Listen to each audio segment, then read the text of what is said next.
Yes, ఒక actress ఉన్నారు మీలో, ఒక సింగర్ ఉన్నారు, ఇప్పుడు ది వేకెంట్ హౌస్ సినిమాతోని డైరెక్షన్ డిపార్ట్మెంట్లోకి దిగారు. సో ఏంటి ఇన్ని కళలు ఎలా ఉన్నాయి అసలు? మీకు ఏది ఇష్టం అనిపిస్తుంది?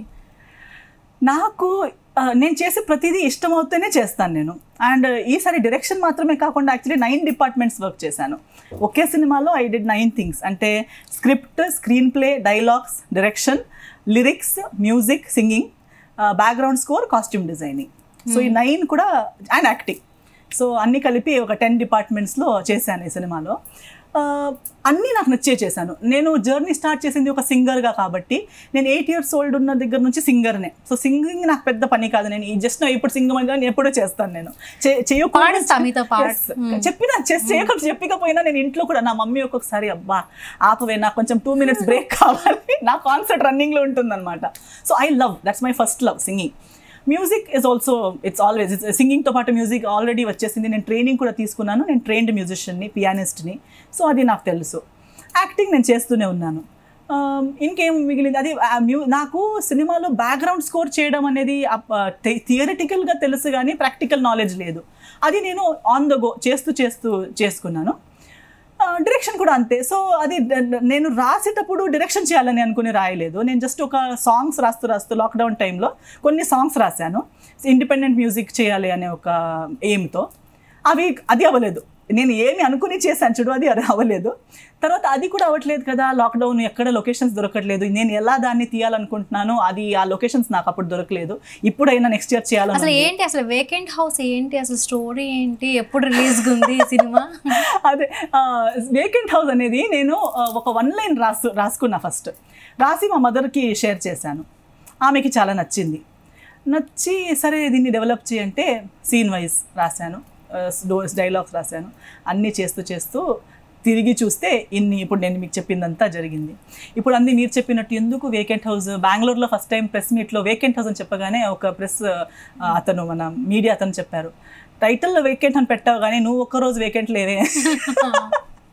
సో అన్నసి ఇది వేకెంట్ హౌస్ అని ఎందుకు పెట్టుకున్నానంటే, వేకెన్సీ అనే ఒక పదం మీద, అంటే మీకు కూడా క్యూరియాసిటీ అనిపిస్తుంది. ఎందుకంటే మనం idle mind is a devil's workshop షాప్ అనేది విని ఉన్నాము. సో ఒక వేకెన్సీ, ఒక ఖాళీ ఉన్న ఇల్లు కానీ, ఒక ఖాళీ జీవితం కానీ, ఒక ఖాళీ మైండ్, ఇందులో చాలా ఆపర్చునిటీస్ ఉన్నాయి. For good, bad, mysterious, anything can happen in something which is empty. So డైరెక్ట్గా అర్థం చూస్తే, మీరు ట్రైలర్ అవన్నీ చూస్తుంటే ఒక ఇల్లు కనిపిస్తుంది మీకు, ఒక ఖాళీ ఇంట్లో జరిగే ఒక కథ. అది ఒక ఎంప్టీ హౌస్లో, వేకెంట్ హౌస్లో ఒకరు సడన్గా వస్తే ఏమేమి అవుతున్నాయి ఆ సిచ్యువేషన్లో అనేది.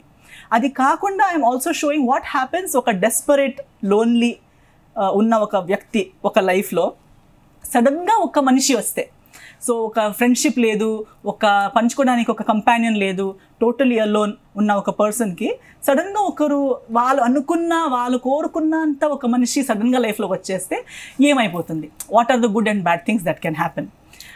మైండ్ గురించి కూడా. So it has many angles. మీరు సినిమా ఓన్లీ ప్లెయిన్గా నాకు ఏం ఆలోచన ఉండడానికి వద్దు, నాకు ప్లెయిన్గా చూడాలంటే ఒక ప్లెయిన్ సినిమాలా కనిపిస్తుంది.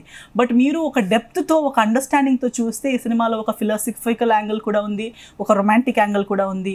అండ్ లాస్ట్కి కొంచెం మీరు ఆల్రెడీ టైటిల్లోనే ఫీల్ అయ్యి ఉండొచ్చు, there is slightly horror feelish, but it is not about a ghost horror కాదు అది.